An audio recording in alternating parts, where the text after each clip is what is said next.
তো বন্ধুরা ফাইনালি আমাদের দেখা হলো উদয়গিরি আর খণ্ডগিরি। আমাদের প্ল্যানিং একটু চেঞ্জ, ডাইরেক্ট যাওয়ার কথা ছিল কিন্তু ডাইরেক্ট আমরা যেতে পারিনি। আমরা এই স্পটটা মেরে দিলাম, এই প্লেসটা আমরা ঘুরে নিলাম। বাকি এবার সোজা পুরী। তো এখন আমরা ভুবনেশ্বরে রয়েছি, আর ভুবনেশ্বর থেকে আমরা বেরিয়ে যাব। আর এখন সময় হয়ে গেছে 4:52। আর এখান থেকে মোটামুটি পুরী হচ্ছে, আমরা একটা হোটেলে ফোনে কথা বলে সেটাতে ডিরেকশন মেরে রেখেছি, সেটাতে দেখাচ্ছে যে এখান থেকে 62 কিলোমিটার।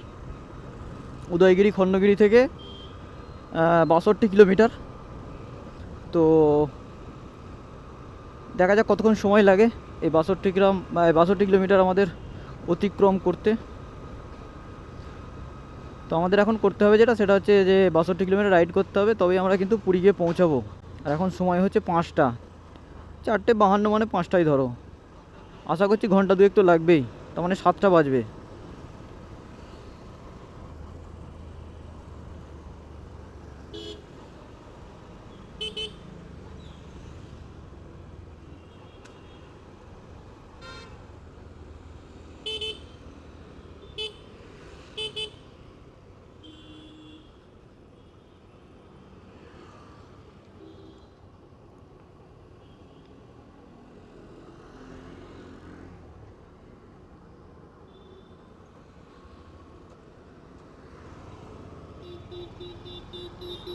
তো চলো, ওটা অ্যাকচুয়ালি ওয়াকের করা ছিল, ওই জন্য আমি বাইক মুডে করে নিলাম। চ। আর রাস্তায় দেখতে পাচ্ছ কী হারে জ্যাম, প্রচুর গাড়ি। শহর থেকে বেরিয়ে যেতে আমাদের সময়টা সবথেকে বেশি লেগে যাবে। বাকি ওদিকে গেলে ফাঁকা এরিয়ায় চলে গেলে তখন তো আর কোনো অসুবিধা হবে না আশা করছি। কিন্তু যতক্ষণ না ভুবনেশ্বর শহর থেকে বেরোচ্ছি ততক্ষণ কিন্তু সময়টা আমাদের লেগে যাবে। প্রচুর ট্রাফিক রাস্তায়, আর আমাকে প্রচুর গরম হচ্ছে কারণ আমি গেঞ্জির উপর রেনকোটটা পরে নিয়েছি। তো যদি বৃষ্টি আসে সেই জন্য পরে নিলাম, মেঘলা হয়ে আছে, বলা যায় না এসে যেতে পারে, সেই জন্য পরে নিলাম।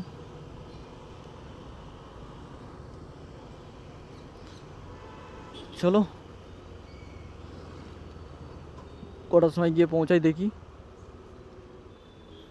তো বন্ধুরা এখানে সোমনাথের চেনটা খুব ঢিলা হয়ে গেলো, হড়মড় হড়মড় হড়মড় করে আওয়াজ হচ্ছিলো। ও চেন ঠিক করে নিয়েছে একদম, জাস্ট 5 মিনিটও লাগে না, তার আগেই চেন ঠিক হয়ে গেল।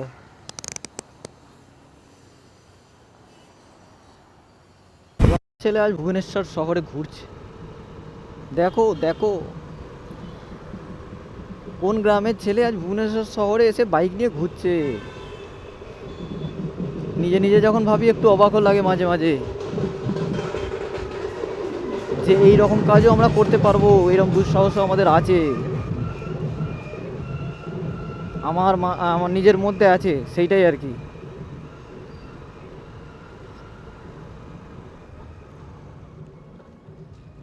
খুব সুন্দর পরিবেশ যেটা দেখতে পাচ্ছি ভুবনেশ্বর শহরের,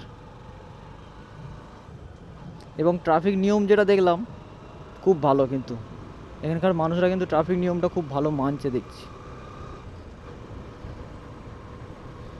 হওয়া দরকার।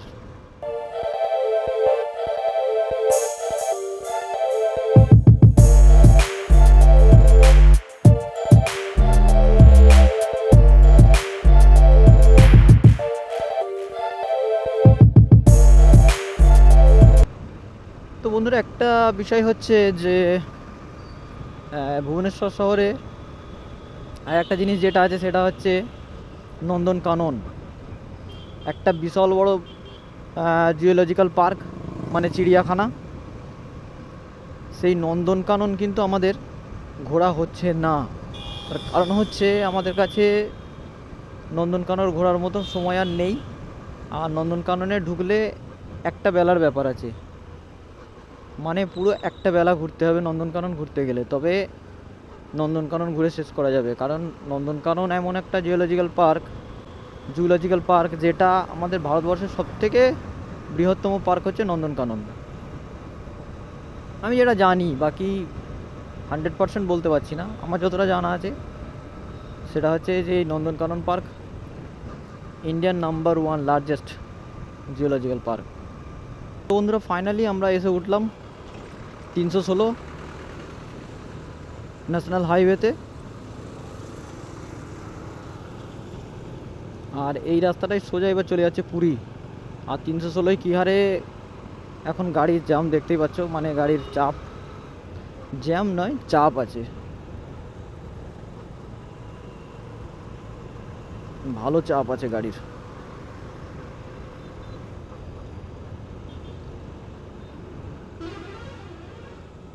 তো আমাদেরকে এখনও 53 কিলোমিটার রাইড করতে হবে।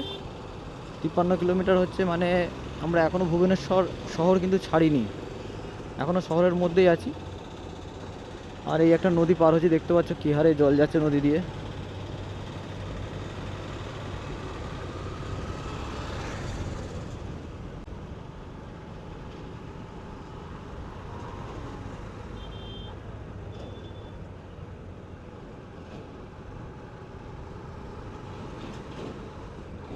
জাস্ট ভুবনেশ্বরের টোল প্লাজা পার করে ওখানে একটুখানি চা খেলাম, খেয়ে আবার বাইক স্টার্ট করেছি।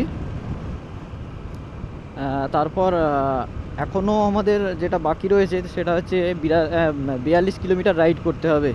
আর সময় দেখাচ্ছে প্রায় 1 ঘন্টা। চলো, অসুবিধা নেই। তবে একটা সমস্যা হচ্ছে কি, যত সন্ধ্যা হবে আমাদের হোটেলের প্রাইসটা হয়তো বেড়ে যেতে পারে, উল্টোপাল্টা রেট চাইবে, এইটা একটা সমস্যা। সকাল সকাল গেলে প্রাইসটা একটু কম হতে পারে রেটটা, আর লেট হলে উল্টোপাল্টা রেট চাইতে পারে। বাকি দেখতে হবে খুঁজে একটু। যদিও সোমনাথের ভাইরা কিছু মাস আগে এসেছিলো, ওরা একটা হোটেলে ছিল, সেই হোটেলটা প্রাইস নিয়েছিল 800 টাকা করে পার ডে। তো দেখা যাক, সেই হোটেলটার সঙ্গে কথা বলেছে সোমনাথ, তো দেখা যাক ওটা কি হয় না হয়, কি প্রাইস বলে। প্রাইস নিয়ে এখনও কোনো কথা হয়নি, ওরা বলেছে খালি আছে আসতে। বাকি আমরা এখনও তো সিটির মধ্যেই আছি, আর প্রচুর কনজাস্টেড এরিয়া, তার কারণে গাড়ি তো বেশি জোরে চালানোও যাবে না। Welcome to Puri. Oh my god, এখনো 42 কিলোমিটার পুরী।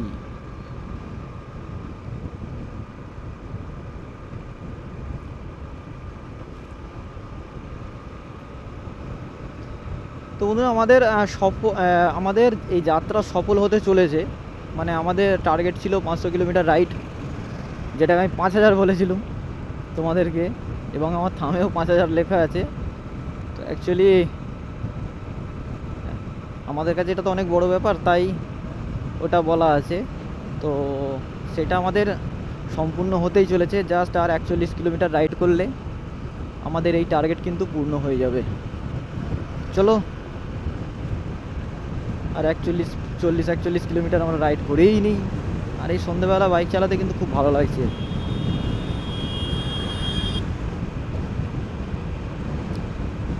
এবার রাস্তাটা কিন্তু ফাঁকা আছে, বাকি রোড নিয়ে কিন্তু কোনো কথা হবে না।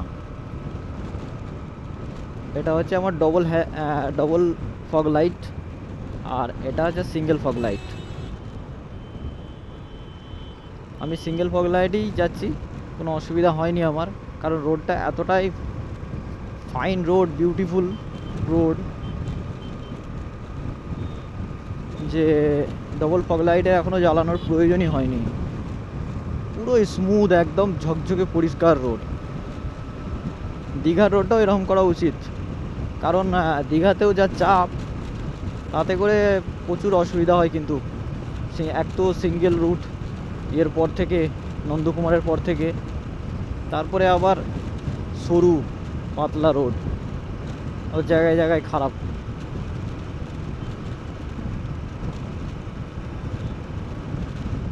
পুরী এ সুইচ আইকনিক প্যালেস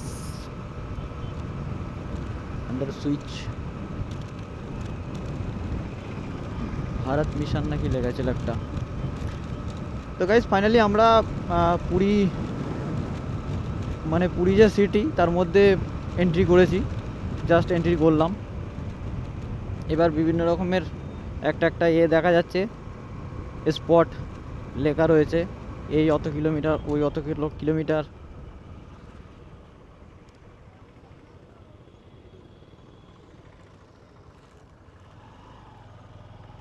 রং রুট ধরে নিল মনে হচ্ছে।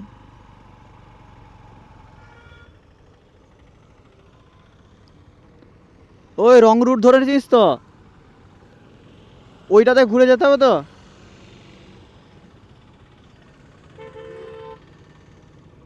তো আমাদের তো এই সার্কেলটা ঘুরে আসার কথা, তুই এটাতে ঘুরে পড়লি।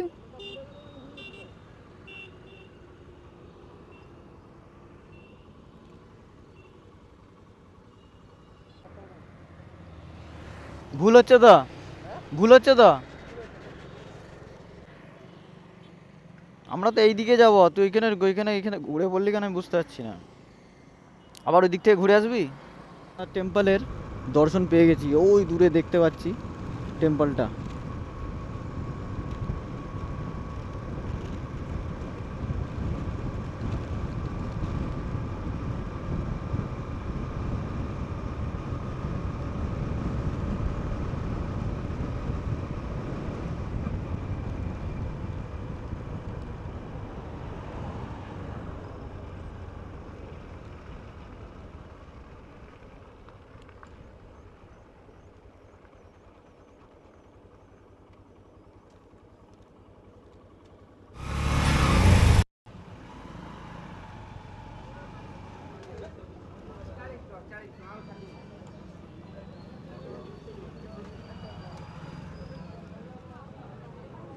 গাইস সামনেই মন্দির, আমরা মন্দির চত্বরে চলে এসেছি।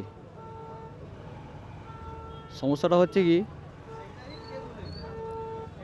মানে শর্টকাট দেখাতে গিয়ে এমন রাস্তায় ঢুকিয়ে দিয়েছে যে বেরোনো মুশকিল এখান থেকে।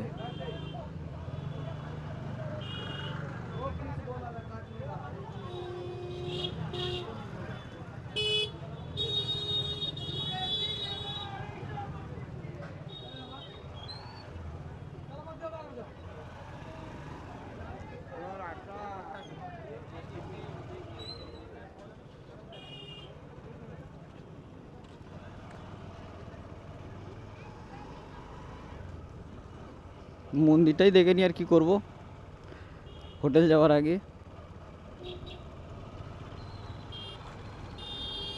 দেখে নাও জগন্নাথ টেম্পল ফ্রম পুরী।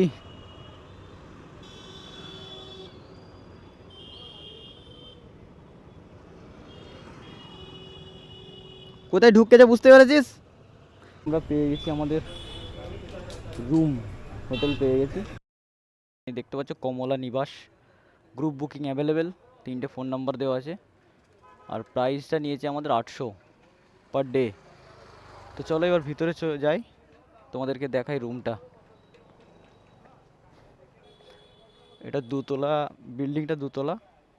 ওই দেখো সোমনাথ ভিতরে বাইক নিয়ে চলে গেছে, আর বাইক রাখতে হলে এইখানেই রাখতে হবে।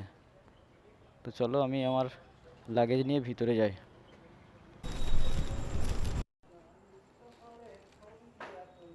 এই হচ্ছে রুম।